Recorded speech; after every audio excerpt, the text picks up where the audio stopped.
How to reset Udemy password. So let's see in this video. Before moving forward, make sure to like this video and subscribe to our channel for more updates from us. So let's begin. First of all, you have to open up your preferred browser in your PC. After that, in the search bar, you have to click and search for Udemy login. After that, you'll be able to see this interface. You have to go for login option over here. After that, here you'll be opened up to the official web page of Udemy. So in order to log in, you need to enter your password. But if you forget your password and want to reset it, you have to go for forget password option over here.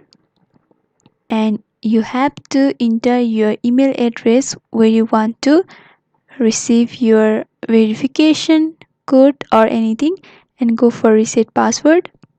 Before that, you need to confirm that you are not a robot.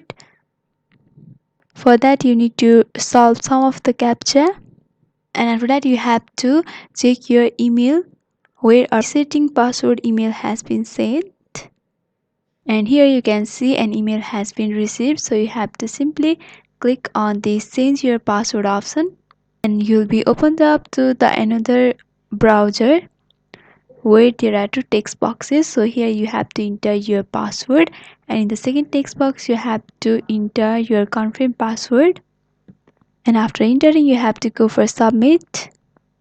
And after doing that, you'll be able to reset Udemy password. So hope this video was helpful. Don't forget to like, comment, share and subscribe to our channel for more updates from us. Thanks for watching.